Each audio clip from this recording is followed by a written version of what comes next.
Saligan, 927 kHz sa AM Radio. Nagsibya, gikan sa Governor D.O. Plaza, Government Center, Patinay, Prosperidad, Agusan del Sur. Sakop sa kapisanan ng mga broadcaster ng Pilipinas o KBP. Makabot ang kalinaw kung anaa ang hustisya o kahimsog sa pangisip o panglawas. Hustisya, kalinaw o kahimsog, uban ni retired Judge Kimal Salakop o Dr. Milhamid Prince Tumawis. Mabati sa matag Martes, alas 6:30, ngadto sa alas 7:30 sa gabi. Maayong gabi, amigo, amiga, higala. Nandito na naman tayo sa Radyo Agusan, DXDA 927. Nagtataka po kayo, no? Iba yung kasama ko rito. Mukhang kasing gwapo natin.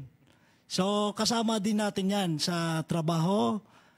So, bago ko po ipakilala sa inyo, gusto ko po sabihin na si retired Judge Kimal Salakop ay hindi natin pinayagan papuntahin rito dahil sa mayroon tayong local transmission sa San Francisco. So gusto natin dahil senior citizen siya, ibubuking ko na yung edad niya.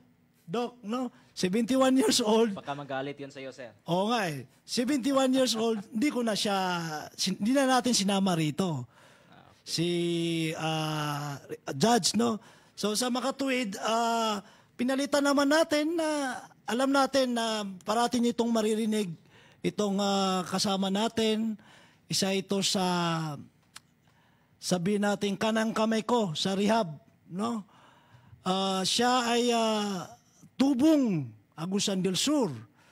Siya po ay nag-aral sa Prosperidad National High School, pati elementary level. Nagtapos siya ng undergrad niya sa Mindanao State University. Ganon din po yung kolehiyo niya sa medisina sa MSU. So alam na alam niya paano tumakbo ang utak ng Maranao. Kasi I think he's been 8 to 9 years sa Marawi. So ganun po itong nakakabata kong kapatid. Gusto kong ipakilala sa inyo. Our Medical Officer 3, our lone psychiatrist sa buong Agusan del Sur, si Dr. Tristan Filipinas. Magandang gabi po sa lahat ng nakikinig sa Radyo Agusan. It's an honor and a privilege for me na ma-invite dito. No, konting background lang din, sa Davao kasi na-invite din ako mag-speak sa isang FM station way back when I was still on second year on my training in residency sa psychiatry. Yes. So, ito AM, first time. So, thank you for the opportunity. At hopefully, makashare tayo ng knowledge sa ating mga naminaw sa atong radyo karon. Anong opportunity? Part mo rin to, kasama to sa natin, advokasya ng Drug Abuse Treatment and Rehabilitation Center. Dahil bago lang ito, tanda mo, Doc Tristan, no, talagang mapapadalas ka rito. Kung wala ako, nandito ka, wala si Judge, nandiyan ka rin.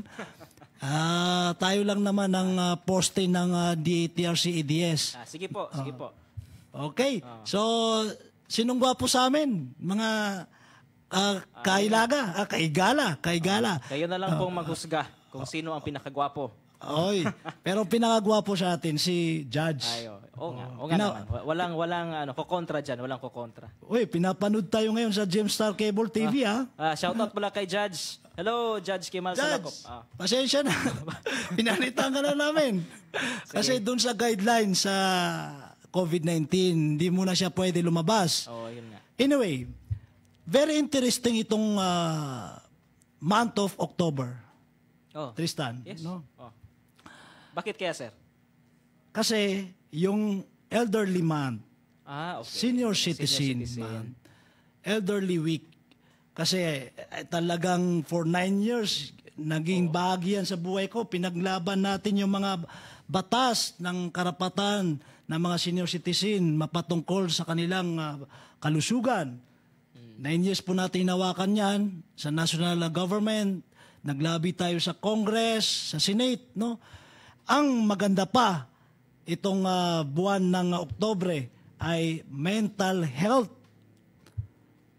Month. Buong October, pag-uusapan natin bukod sa senior citizen, ang mental health, which is, yan po ang baluarte ni Dr. Tristan, ang mental health. Yan yung ano natin specialty, yung pagiging psychiatrist natin. But anyway, yun nga, para ma-educate natin yung mga nakikinig sa atin, yung mental health, once narinig nyo yung mental health, it does not always equate to being yung sa Bisaya pa, pagkabuang. Kasi marami kasi sa ating mga kababayan na hindi pa masyadong aware sa mental health. Yes. No, yung pag narinig yung mental health, ang pumapasok agad sa isip is nababaliw, Yes. no, nabuang na, or ano bang mas discriminating na term. Pero when we talk about mental health, hindi ganun. No? It's simply kabaskog sa panghuna-huna. Yes. No? Yung kalusugan sa isip. No? Yun yung ng mental health. Kaya nandito kami, ni Dr. Prince, at saka ako, para ma-educate natin yung mga kababayan natin regarding mental health. Especially this month that we are celebrating Mental Health Month. Okay, Tristan. Doc Tristan, saan mo tinapos yung psychiatrist mo?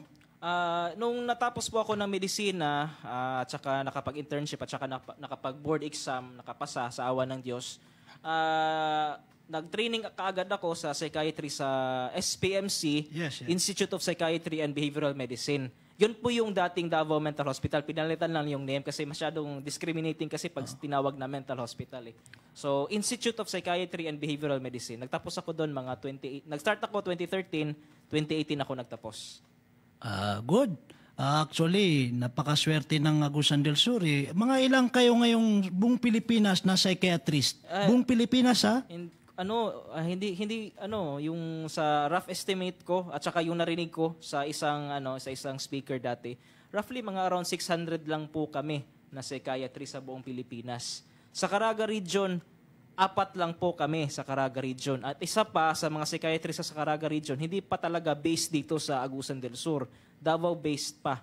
So ganun po kami kaliit, no? Kakonte, no? Sobrang konti. So yung demand ng mga kababayan natin doon sa mental health problems talagang kulang na kulang. Yun nga po kasi yun, mental health kasi basic yan Basic yan na sa pagising mo sa umaga, kakain ka ba, yung pagde-decide mo kakain ka ba o hindi, apektado yan ang mental health mo, sir. No? Alam mo, Doc, ano yan di napapansin ng mga Pinoy. Yun nga. In fact, we have 110 million population. No? Oo nga po, Doc. Sa Amerika nga, grabe yung psychiatrist doon. Talagang lahat ng gagawin, kailangan dumaan sa psychiatrist.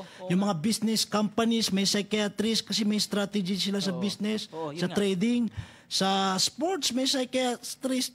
Sa politics, may psychiatrist. Lahat po dumadaan sa psychiatrist. Kasi nga, gusto natin i-explain sa mga kababayan natin, ang psychiatrist po, sila yung isang branch o hanay ng medisina. Ang pinag-aralan lang ang paano tumakbo yung utak natin, paano mag-isip, no? So, paano yung pag nagkakaproblema, na-stress yung utak natin, o kaya in positive way magamit mo sa career mo, sa trabaho mo, sa business mo. So, ganun ka-importante ang mental health. Dito lang sa atin sa Pilipinas na nadi-discriminate.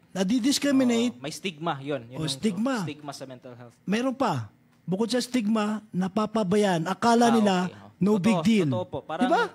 Hindi nila pinapansin, napapabayaan yung mental health sa mga tao. Parang wala silang awareness. Yun yung problema. Walang awareness ang mga tao sa mental health. Yun. Bago tayo dun sa awareness, gusto natin, kasi alam mo ang tao, gustong-gusto nila yung negative. Alam mo, sa balita, mabenta yung mga bad news or negative news, no? Ngayon, umpisa natin para magkaroon sila ng interest. Ano ba yung stigma sa mental health? Ano yung mga alam mo Doc Tristan, alam mo yung mga pwede nating sabihin na nangyayari talaga, tapos makakatulong ka ngayon para sabihin sa kanila na mabura yung negative impression o kaya dun sa mga stigma ng sa mental illnesses, no? Oh, yun nga kasi pag sinasabi nating stigma, pag nakarinig ka agad ng psychiatrist, yung sa tingin ka agad, doktor yan ng mga baliw.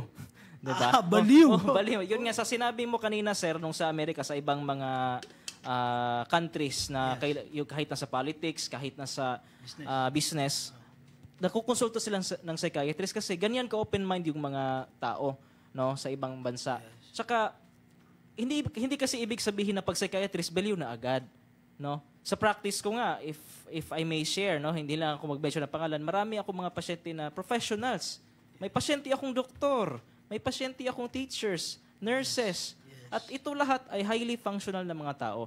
Hindi ibig sabihin na pag mental health, baliw na agad. No?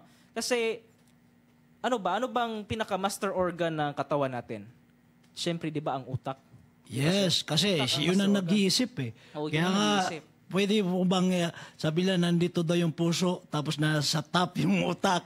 So, nasusunod yung utak kasi sa baba yung puso eh. Wala lang ha.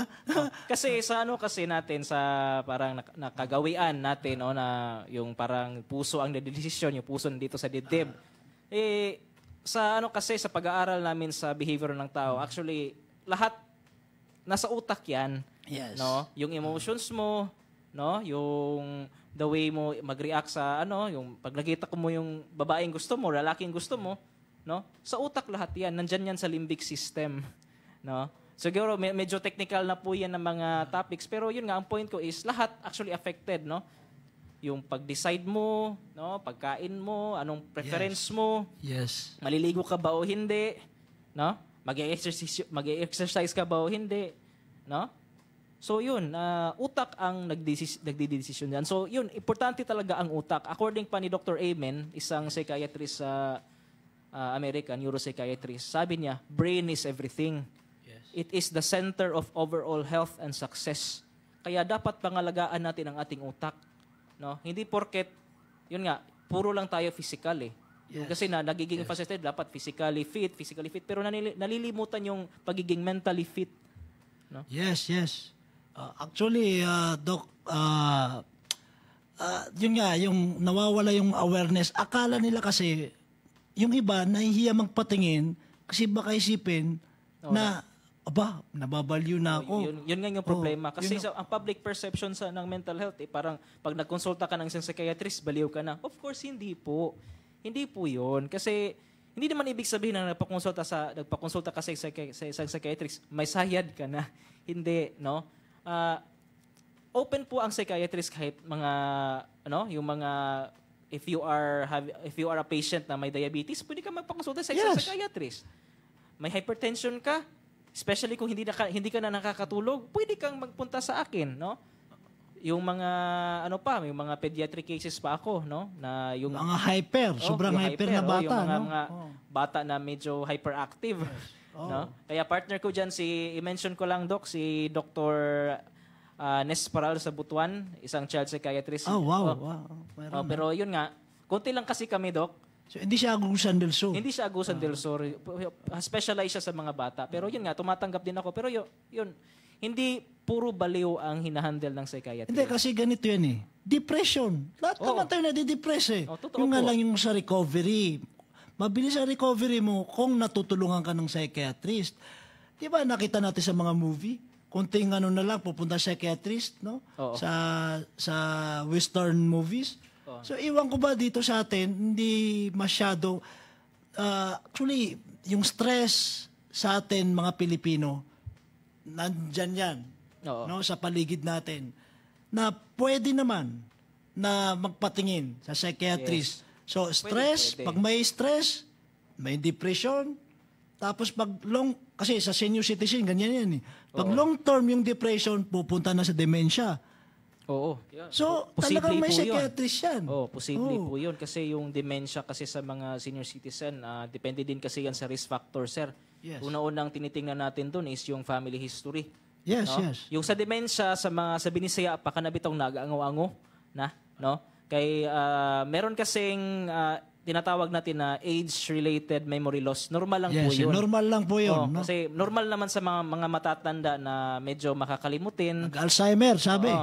Pero hindi pa yun Alzheimer's. Yung dementia kasi, yun na yung parang malala na memory loss. Parang hindi na normal sa isang matanda na, o kahit na hindi nga senior citizen, sir, may mga kaso ako, case na na-handle. At the age of just 50 plus, may dementia na. Ay, usually sa mga babaero, nagkakademensya bigla. pag Nahuli ng misis, oy, demented na. Ba't ako nandito? Yun nga. Joke lang, ha? Pinapalusot pa sa... Tristan, Sir, Doc, yes. nasanay ako na ilang years back. Okay lang yun. Okay lang ba? Ilang years gap natin? 7 years, no? 7 years lang. Anyway, bata ka pa. Doc, can you give, pwede mo bang bigyan ng mga tips ang mga kababayan natin? Lalo na stress sila. Mental stress to, itong COVID-19 pandemic natin. Oo nga po. Kasi sa panahon ngayon, sa pandemya sa buong mundo, yun nga, hindi natin maikakaila na, yun nga, sino bang hindi takot sa COVID-19? Tayo lahat takot. Tayo lahat na stress. No? Tayo lahat, ano ba yan, sa Bisaya pa, nabalaka, may anxiety na. No? Walang magaling na lalaki at saka magaling na babae sa atin pagdating sa COVID-19. Tayo lahat ay stress. Dapat ma-recognize natin yan. No? Natakot ka man, mag-anxiety ka, ma-depress, no? Yun yung epekto ng yung COVID-19. Tsaka, yun nga, despite na present yung stress dahil sa COVID-19, kailangan pa rin natin pangalagaan ng mental health natin. I-guide kita, Doc. Kailangan Sige. acceptance. Kailangan ma-accept nila ma-accept na may COVID, no? Yung Kaya marami tayong local infections sa France ngayon kasi hindi lang ma-accept eh. naalala ko tuloy yung serenity prayer natin na accept, yun yung the first step to treatment, the first step to recovery is acceptance. No, kasi may mga bagay sa mundo na hindi natin kontrolado. Katulad dito COVID-19, hindi natin ito kontrolado. Sino bang may gusto ng COVID-19 pero hindi natin ito kontrolado? Yun nga, I appreciate the efforts of our Agusan del Sur frontliners na they really did their job well na hindi nga makapasok ang COVID-19. Pero, Gusto ko i-interrupt kita. Yung mga frontliners po natin ang nag-i-stress debriefing si Dr. Tristan, no? So, pasensya na, pinagyayabang kita sa mga kababayan natin dito sa Agusan, no? Isa po ako sa mga nag-spearhead ng stress debriefing in partnership with the SURE, sa SURE po ng programa ng probinsya. So, yun nga, kahit anong effort ng mga frontliners natin, nakapasok pa rin yung COVID-19. So, yun na, inevitable yun. Dapat nating matanggap, no? Dapat nating matanggap na wala tayong power, no, to control this situation kasi yung kalaban kasi natin, sir, hindi natin makikita, di ba? Okay, so tanggapin natin 'yon. So, anong mga pwede nating gawin? Ang mga pwedeng gawin is ito, no? Kasi para at least ma-aware tayo sa ating mental health ngayong panahon. So ito, pag natakot ka, pag na-depress ka or nasad ka dahil sa COVID, pag may anxiety ka, you have to recognize that these are normal emotions. Normal lang po yan. Na sino bang hindi matatakot? Sino bang hindi madidepress? Sino bang hindi mag-anxiety dahil sa COVID-19? Normal lang po yan na emosyon. Pero ito yon. Ito yung dapat ninyong, dapat maging aware tayo nito. Kasi tayo mga Pilipino parang we are known to be resilient.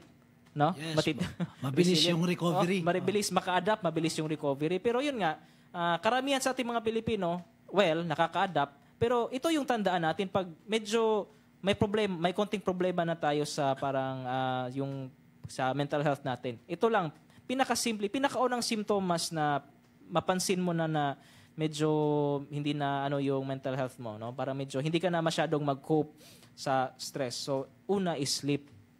Yun yung pinakauna. Kasi importante kasi na may coping tayo, sir, sa stress natin. Yes. Kailangan makatulog, no? Kailangan may coping tayo. When I talk about coping, dapat kung anong makapastress sa'yo, dapat may way ka na ma-relieve yun. So, yung iba, 'di ba? Anong sa nauuso 'yan sa Facebook, 'di ba, yung TikTok? Oh, TikTok. Yeah, nakaka-relieve ng stress 'yan. 'Di ba, ginaya natin yun, yung video clip natin, lahat tayo sumayaw, kahit di ako marunong sumayaw. Ayun nga. Sumasayaw po kami. Yun nga, Gusto sumayaw si Doc Prince nun. Para ipakita natin na, this is a beautiful world, this is a kasi- beautiful life. So isa 'yan, no? Pagsasayaw, pagti-TikTok, no? Coping up, no? Coping up, yung so, normal advice coping. natin yan sa mga manonood natin at saka kasi tagapakinig. Dapat isa din sa mga coping ngayon na panahon is yung sleep. Importante kasi 'yon. Dapat matulog ka ng maaga. Huwag mong masyadong magpuyat. Hindi healthy po ang pagpupuyat, sa totoo lang. Kasi karamihan din sa atin, yun nga sir, may healthy coping kasi at saka may unhealthy, yung hindi healthy na coping. Isa niyan sa mga hindi healthy is yung paggamit ng substance. When I talk about substance, hindi naman, pwede siya drugs, pwede din yung mga common lang na mga substance na mabibili dyan sa tindahan tulad ng Yung Cobra. Cobra energy drink. Gusto nila magising. Gusto niya magising. Yung alcoholic beverages. No? Unhealthy po yun. At saka tama, yung alak. Para makatulog. Sabi nila, para makatulog. Hindi yun nakakatulong. Yung may mga alcoholic, dahil yun ang nila, sa mga problema nila, inom ng alak. No? Yun nga. Yung maling akala ng tao, nakakawala daw ng problema. Pero pag, sir, pag naging alcoholic dependent ka, pag nag-withdrawal ka sa alcohol, pwede kang mamatay. Grabe, no? Yung delirium tremens. Delirium. Sa marijuana at sa shabu, no, pag nag-withdrawal ka, buhay ka pa. Pero pag sa alcohol, 50-50 yung buhay mo pag nag-withdrawal ka sa alcohol. Kailangan ipaalam natin sa mga kababayan natin. Si Doc Tristan, kami po ay talagang din mo maiwasan na parati natin natatapik yung mga substance abuse, mga drug. Kasi yun po yung trabaho namin sa rehab. Yan yung advocacy namin Addiction. Ni Sir Prince. Addiction. Okay. So, anong mga iba pang coping up, no? Aside from that, sir, yung sinabi ko sleep up. Sa sleep muna tayo. Sleep, okay. Kasi may mga kababayan tayo na yung coping nila, akala nila healthy kasi nagdi-Netflix. Okay din yun. Netflix. Kasi pero yun nga, nagdi-Netflix ng parang nagpupuyat, nanonood lang ng K-drama, nasasakripisyo yung pagtulog. So, kailangan talaga. Kailangan ma-identify mo kung healthy ba yung coping mo or hindi.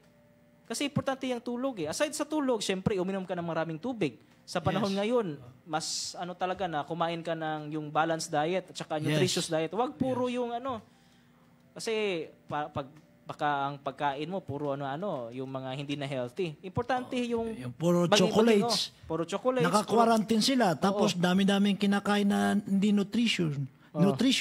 So ang bagsak niyan, diabetes. Ka. May comorbid ka pa, magiging at risk ka pa sa infection. 'Di ba? Kasi hindi na boost yung immune system mo. Yung may nabanggit ka pa sa akin, yung sa sports. Yun sa sports. Yun kasi may mga sports naman na allowed during di ba tayo MGCQ ba tayo or MSCQ? MGCQ, yung Agusan del Sur. So may mga sports naman na allowed, yung non-contact sports. Yung table tennis, badminton. Yung mga ganon. Importante kasi na yung ma-maintain natin ang physical wellness ng katawan natin during these times of pandemic para isa din yan sa makapaboost ng immune system, sir. At saka, aside from that, yung physical activity actually, yung exercise, nakaka-increase ng endorphins yan. Which actually makes the brain more healthy. Yung nakakatulong siya sa mental health. Yung pong endorphin, hormone po yun na lumalabas sa katawan natin na nakakasaya. Opo. Nakakatanggal ng stress po. Para malaman natin yan. Hindi po yun katulad nung sa dopamine kasi yung iba kasi na nagda-drug, sir, dopamine yung lumalabas, yun yung nag-cause ng high. Pag naubos, depressed ka. Depressed na. Magiging yung iba, hindi lang depression, nagsa-psychotic pa. Yun na nga, psychotic, yung nababaliw na. No? Totoo po. So, ang daming isipin natin na Doc Tristan, naka-isolate sila. Oo. Tapos, na-stress sila kasi hindi sila lalo na yung walang hanap buhay, nakakawa ba? Yun so, din yung another problem din yun sa sobrang stress. Opo. Ano pang mga ibang enhancement na pwedeng pampacooping up, sa mga ganun na problem ngayong pandemic na to? Sa mga nasa bahay lang, isa sa mga way talaga na hindi kayo ma-stress is wag puro negative yung wag kayong mag-overthink, no? Overthink yun kasi yung kalaban yung risk factor kasi marami akong anxiety patients ngayon, ng panahon ngayon, dumadami yung pasyente ko na nagkakaroon ng anxiety disorder kasi yung pinaka-core or pinaka-risk factor nila is dati pa, before pa sa nagkaroon sila ng disorder na sa anxiety, nag-overthink. Nasobrahan sa pag-iisip. Nagpapanik. Yun din. No? Parang, okay lang matakot, wag lang magpanik. Totoo. Kasi yung matakot, normal yun eh. Pero dapat aware ka kung saan yung boundary ng yung sa takot mo. Baka nakakross na ka na sa border, nagiging. Kasi may difference kasi between fear and paranoia. Okay. Yung fear kasi normal yun. Pero yung paranoid ka na, parang paranoia is a delusion. Naniniwala ka sa isang bagay na hindi naman totoo. Hindi pa nga nangyari, naniniwala ka na nangyari na. Pero hindi pa nangyari. Pero meron akong sasabihin na kwento. Sige, sir. Kasi maraming tumatawag sa akin na naging positive pero naka-recover. Okay. Pero nakakatawa. Kasi nagko-counseling ako sa mga kamag-anak, no? Saan nakita sa sobrang paranoia, yung kakainin niya, nasprayan pa niya ng alcohol.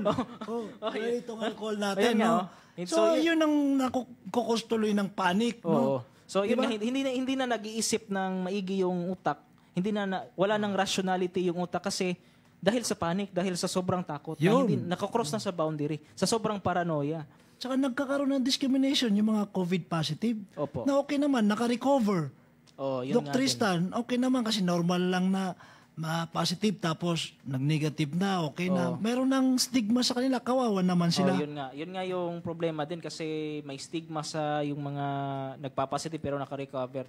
Yun nga, yung virus kasi pag katulad nung dengue, 'di ba? Yung dengue actually kagat ng lamok yan, virus din yan. Pag nagkaroon ka ng dengue at nawala yan sa katawan mo o gumaling ka, magaling ka na. No, hindi ibig sabihin na nakaka-infect na. Katulad din ng COVID. Dr. Tristan, 'di ba nabanggit mo sa mga patients natin parate, no? Sa rehab, yung spiritual enhancement, makakatulong ba 'yon? Isa din 'yan actually reserve ko yan sir na yan sorry, inunahan kita. Yan yung ko finale. Finale ko kasi pero na-mention mo na isa sa mga isa din sa mga nagle-lecture ako saka sa stress debriefing, isa sa mga emphasis ko talaga is yung spirituality. Yung tumawag ka sa Diyos. Kasi yun nga, sa sinabi ko kanina, may mga bagay na hindi natin kontrolado. Pero alam mo at alam ko, especially yung mga naniniwala sa Diyos na God is in control. Yes. No? Bakit ka matakot? No? May Diyos naman. No? At saka sabi pa nga sa Biblia, si Doc Prince kasi, Muslim ako, Kristiyano ako, pero nagkakasundo kami. Yes. Kasi promote natin yung peace. So sabi nga sa Biblia, sir, no? Sabi ni Jesus Christ, do not fear them. Huwag mong katakutan yung mga bagay o mga tao na nakakasira ng katawan. Yes. Mas matakot ka sa Diyos. Yes. Yan yung sabi niya. So, yun nga. At saka sa personal opinion ko rin, sir. Yes. Kasi para sa akin, may plano ang Diyos eh. Yes, tama. May plano ang Diyos. Bakit inallow niya itong yung COVID-19 na mangyari sa mundo? Kasi may plano siya. Pero hindi naman ibig sabihin na pinapromote ko na wag na tayong matakot, lalabas na tayo. Yes. Hindi naman ganoon. Kasi we still have to be vigilant. No? Faith in God, but still susunod tayo sa mga ordinance, mga rules. Kasi obligation natin yan as a citizen. Yes. May obligation tayo na sumunod sa batas, no? Batas ng Diyos at saka sa batas ng tao. Alam mo ba isa sa mga plano ng Diyos? Sige, sir. Sinadya niyang ma-isolate tayo, ma-quarantine para mabigyan natin siya ng time magdasal. Totoo. Kasi very busy ang tao di ba? Marami na pong nagdadasal ngayon at saka yun. Marami atang religyoso ngayon. Positive. Marami nang tumatawag sa Diyos. No? Kasi nung walang pandemic, wala. Pakawala yung mga tao. Yun nga, pakawala. Parang wala nang bukas. No? Pariwara na. Pero yun nga siguro, parang nabawasan din siguro, sir, yung mga gumagamit ng droga. At saka ito, yung naninigarilyo.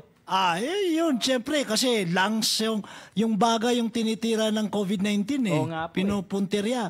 So ngayon, yung mga naninigarilyo, takot na, di nakatulong. Mag-isip po kayo. Yes. Kasi, kaya ko po na-mention yung paninigarilyo kasi yung addiction din kasi hindi lang kasi pag isip sa isip ng tao, yung addiction na-focus lang sa mga illegal drugs. Hindi po.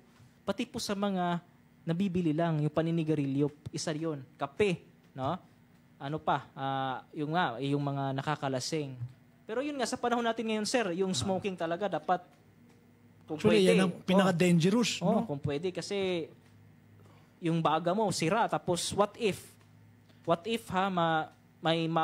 kahit na isang piece lang ng virus, no? Tapos nakalodge doon sa baga mo na sira na.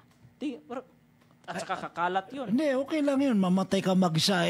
Problema, umahawa ka pa. Yun nga yung problema. So, ibig sabihin na, Dr. Tristan, no?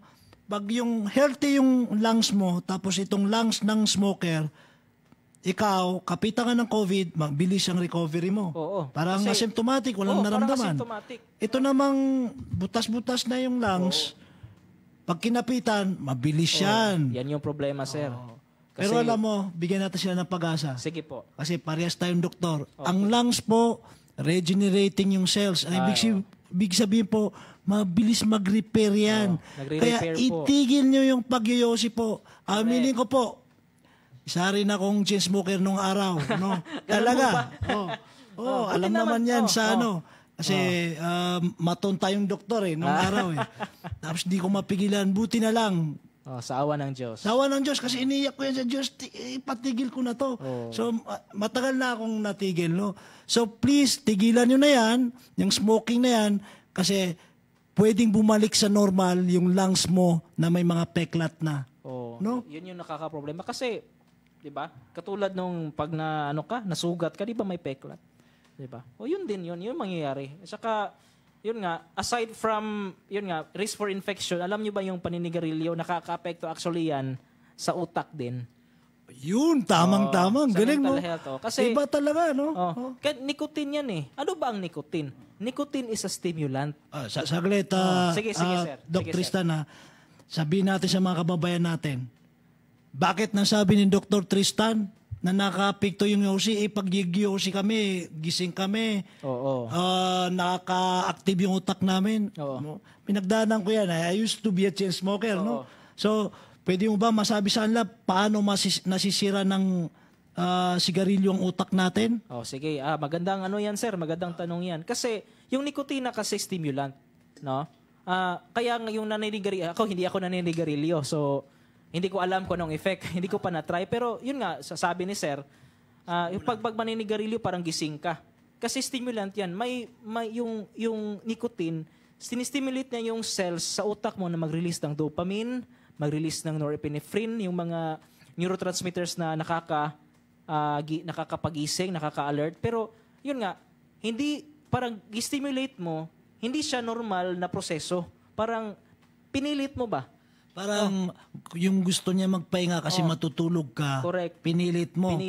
Imagine yung alimbawa, yung sasakyan na bibigay na dapat overheat na. Kailangan mong ipagpahinga. Kaso pinaandar mo pa rin, sasabog yun.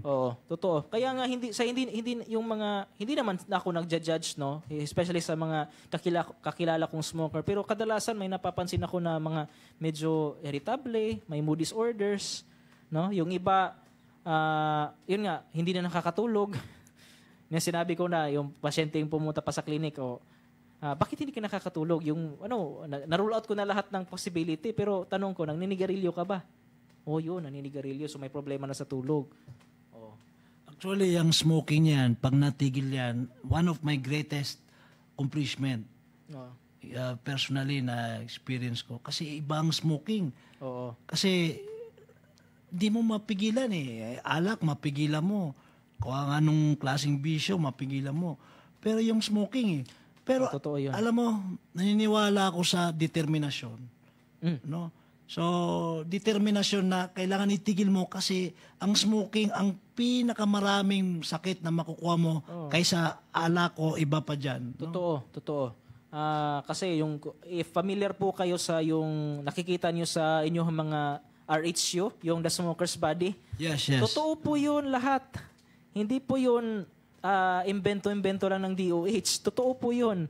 no, from head to foot, magkakasakit ka dahil lang sa paninigarilyo. So, yun nga.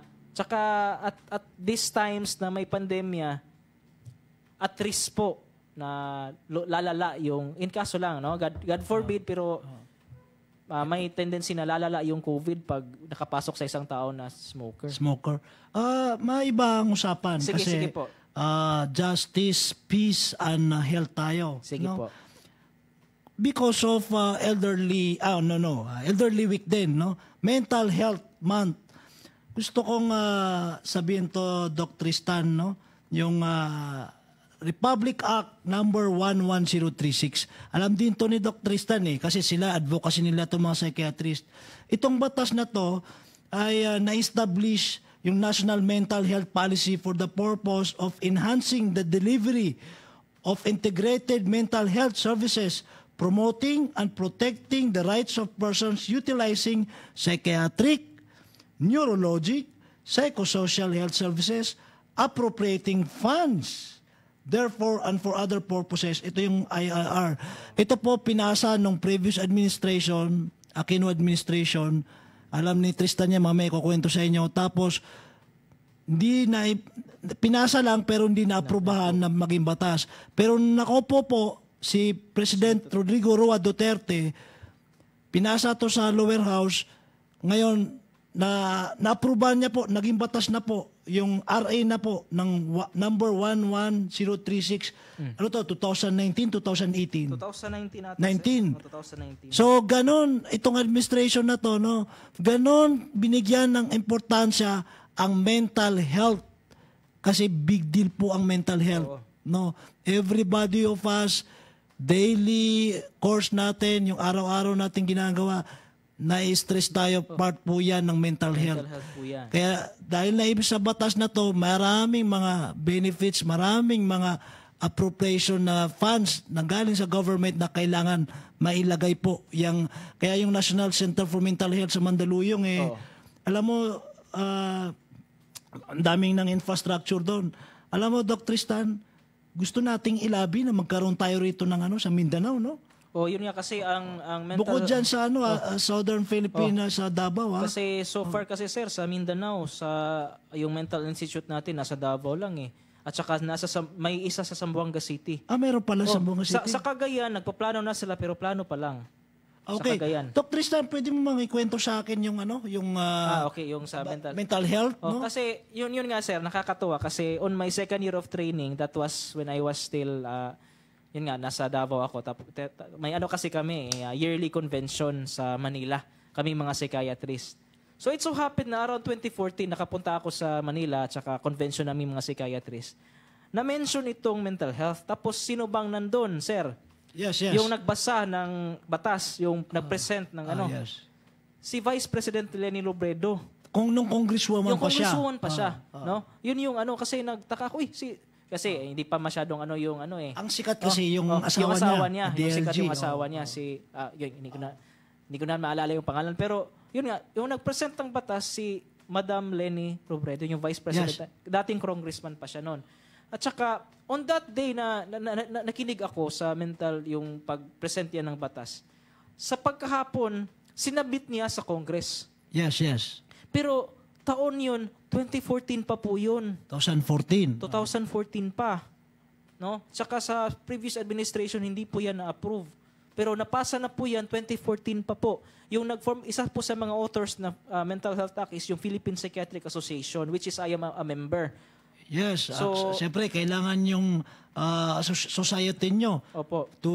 Kasi kayo talaga, hindi nga kayo nasa lower house, sa Congress, pero yun ang proof na talagang kayo magdi-defend yan Kaya nga, na-appreciate natin kung ano ang ginagawa talaga ng current administration. Pinirma ni Presidente Duterte yan. Si President Duterte mismo ang pumirma. Nag-approve for ilang years pa? 5 years. Kasi alam mo, Tristan, pag noong 2014, pagdating ng 2016 na election, back to zero na yan. Nangyari sa akin yan sa senior citizen yung advocacy ko doon. Grabe, 2010, grabe ako maglabi sa Congress, sa tapos pag malapit na matapos election na naman, 2013, kasi every 3 years Oo. Back to zero na naman. Delay. Okay. So, every 3 years yan, Tristan. Hindi yung 6 years na presidential term. Oo nga. Kasi sa lower house yan eh. Ngayon, noong 2016, nag-election, may mga nagpasa dyan sa Congress, saka sa Senate na mga congressman dyan sa mental health, inaprubahan kagad ni ni Presidente Duterte. Yan yung ma-appreciate natin sa administrasyong Duterte. Hindi naman sa ko talaga si President, pinupush ko talaga sa inyo, no? Pero yun nga, isa na sa ma-appreciate natin ba na sa panahon pa ni President Duterte, doon pa napirmahan yung Mental Health Act. Yes, na malaking bagay sa mga kababayan natin. Napakalaking bagay po. Kasi sa Mental Health Act, talagang makikita mo dyan, alam nyo po ba, nalagyan ng budget. Opo. So, ito nga, nakalagay rito, pwede tayong magkaroon ng mga mental health institution sa bawat region. No? Kasi, pinapabayan natin yan eh. No big deal eh. Yun nga yung kasi importante talaga yung mental health. Kasi alam ng presidente na kung gaano importante.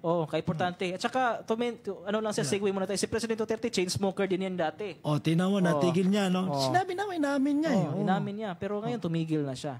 So, ganun ka importante yung pangkalusugan sa Bisaya pa, kahimsog sa panghuna-huna. No? Mental na kalusugang pang-mental. Ganito yan, Tristan. Lahat ng mga addiction, smoking, gambling, kahit sexual addiction, di ba lahat yan ina-address sa mental health? Totoo. Kasi ang addiction kasi nasa utak yan eh. At saka sir, speaking of addiction, na-mention mo yung mga different, may na-mention ka pa ng gambling, maraming sexual, masisirang pamilya sa atin because of gambling. Hindi substance. Don't you know that yung gambling disorder is an official diagnosis of the DSM-5? Kami mga psychiatrists po, pag ikaw mahilig ka sa sugal, tapos na-addict ka na sa sugal, pwede kang ma-diagnose with gambling disorder. Official diagnosis na po yun. Yun nga ang problema sa ating mga Pilipino. Akala nila, no big deal yun. Hindi po. Ano bang ginagawa ng gambling? Kung alak nga, addict ka sa alak. Pag naparami ka na alak, makakatulog ka. Kung sa drugs, mayroong limitation yan. Biglang mag-shutdown ka. Kung sa pang-chichiks, ang problema sa gambling, sa 1 segundo, pwedeng matalo ka na 1 milyon. So, sira na yung pamilya mo. Totoo. So, yun nga, sir, baka nagtataka yung mga naririnig, tagapakinig natin kung bakit kasali ba yung gambling. Kasi ganito po yan, yung addiction kasi, kahit addict ka sa, addict ka sa shabu, addict ka sa marijuana, addict ka sa sigarilyo, addict ka sa chicks, addict ka sa pagsusugal, smoking pa, no? Yung sentro kasi ng brain sa addiction, isa lang eh. Yung tinatawag natin na nucleus accumbens, kahit anong klaseng addiction yan, isa lang ang sentro, isa lang ang pleasure center ng utak.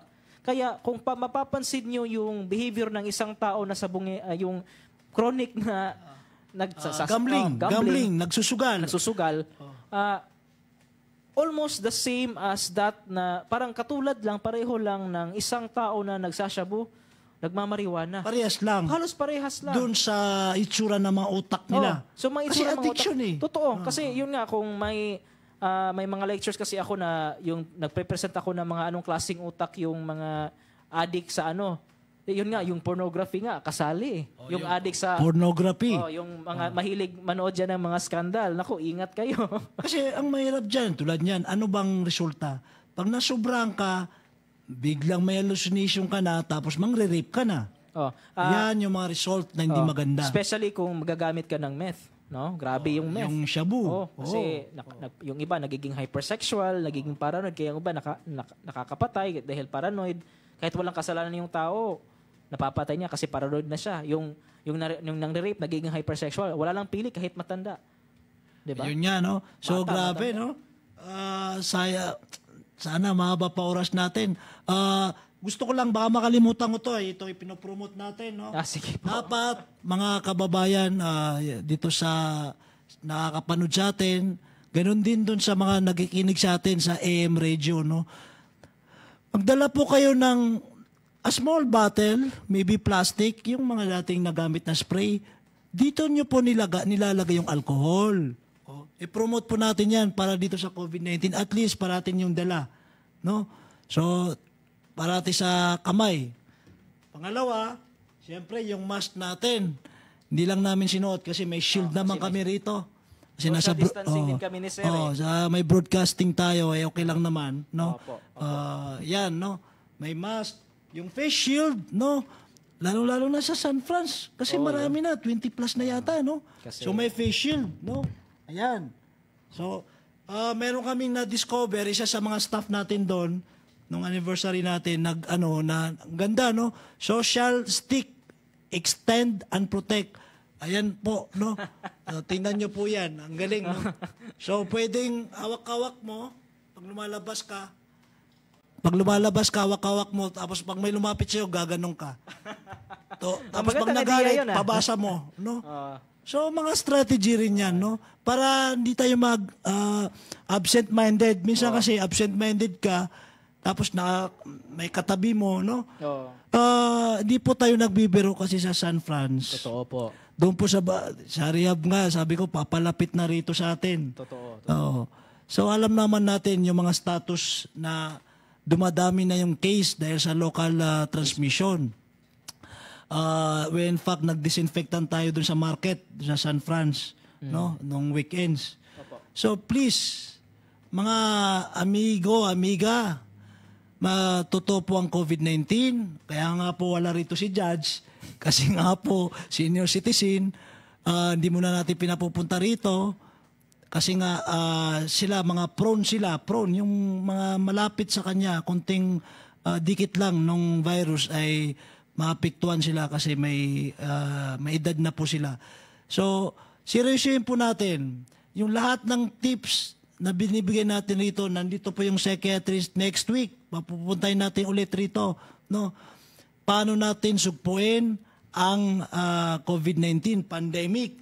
So, medyo mahaba pa oras natin. Tristan, sige ano pa bang pwede mong masabi sa kanila sa mental health and even outside mental health? Para dyan sa COVID-19 na yan. Kasi nga, kung mag-focus tayo ngayon sa mental health during COVID-19 pandemic, yung coping natin, no? Yung dapat yung tulog, hindi natin pabayaan, dapat mag-ehersisyo, kumain ng...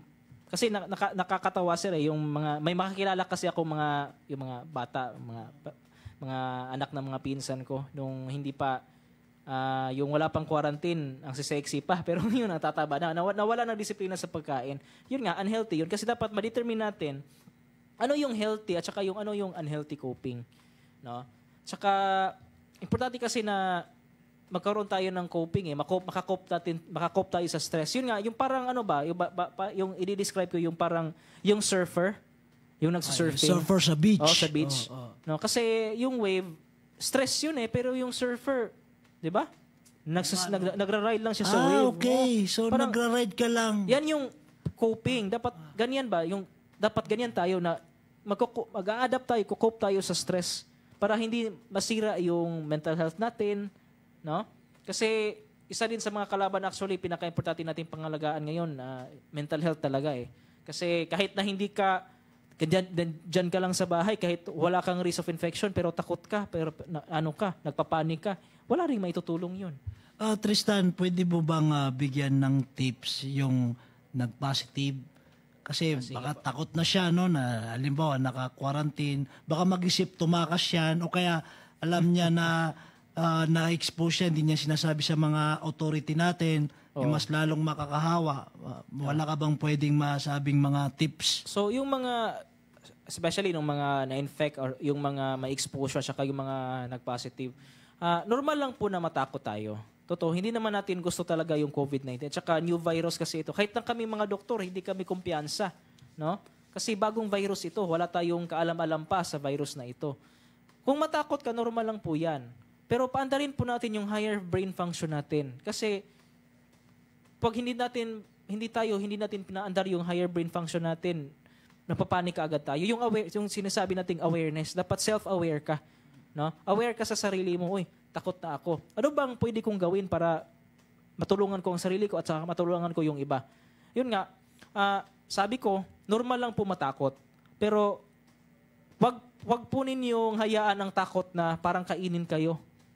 No, kasi pag once kinain kayo ng takot, nawawalan kayo ng rational thinking. Yes. Kasi nagiging anxiety na yan, nagiging panic na yan. No? So, yun, advice ko sa mga nag-positive, then yung mga na-infect ng COVID, kasi to encourage, sir, sa statistics, diba? Compared sa yung mga sa death rate, tsaka sa survival rate ng diba? Mas mataas yung survival rate kaysa sa death rate.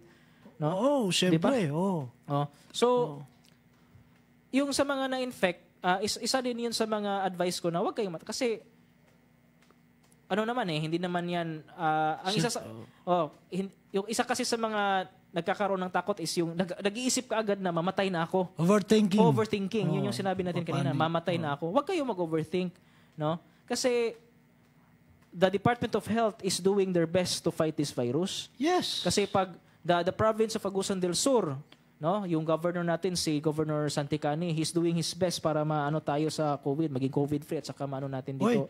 Bago pala tayo magsalita, narinig ko, no, nasundan natin si Dr. Emitson ng Prosperidad. Si Dr. Kaibot. Kaibot, magaling siya, no? Talagang saludo kami sa iyo, Doktora, no? Proud ako diyan kasi bata pa ako si Dr. Kaibot. Baby pa ako si Dr. Kaibot ng MH sa talaga? Prosperidad. Yun. Galing Ngayon na doktor na din ako, siya pa rin. No? So wala namang case dito sa Prosperidad. So far wala naman ako naririnig. Wala, so zero pa. Hopefully God willing hindi tayo magkakaroon ng local transmission. Alam mo, napansin ko sa San Francisco noon, yung mga nandyan yung economy kasi hindi makakain yung iba. As long as susundin naman yung minimum health standards sa COVID precaution, no? Pwede naman tayo lumabas. Pero yan na nga, nagkaroon na tayo ng local transmission.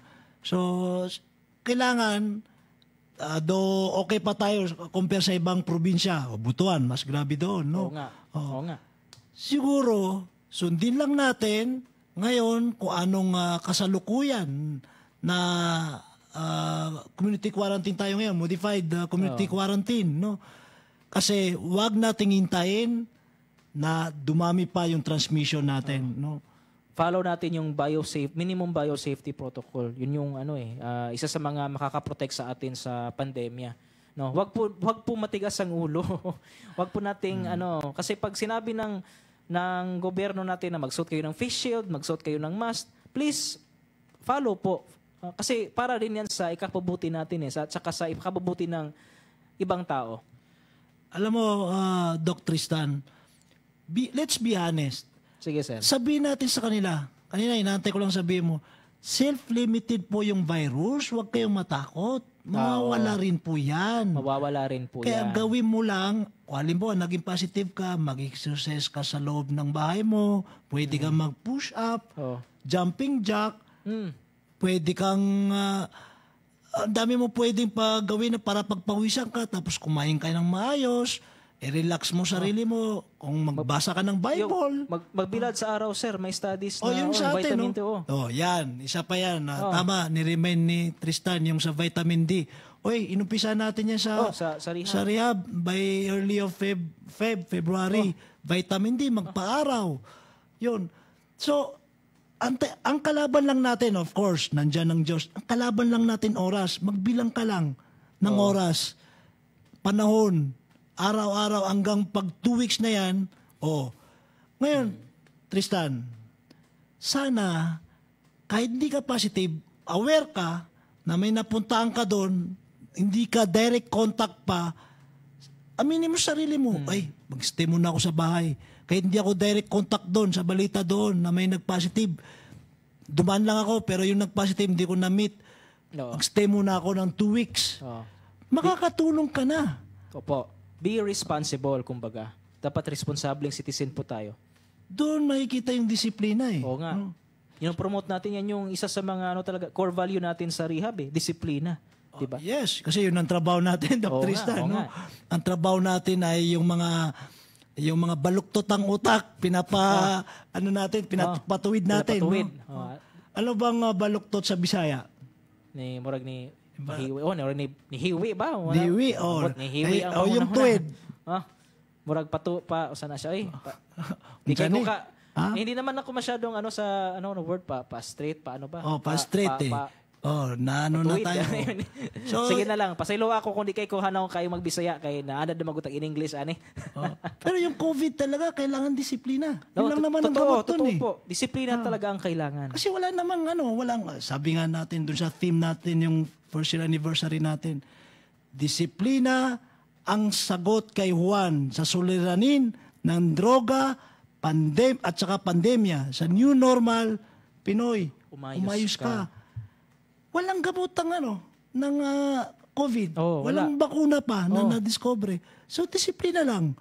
Actually, kahit matapos tong COVID-19 na problem, kung continue tayong disiplina, ay aayos ang buhay natin. Di ba yung may isang country na naging COVID-free na dahil disiplinado yung mga tao? New Zealand. Yun. 2 beses na raw. Ang Vietnam.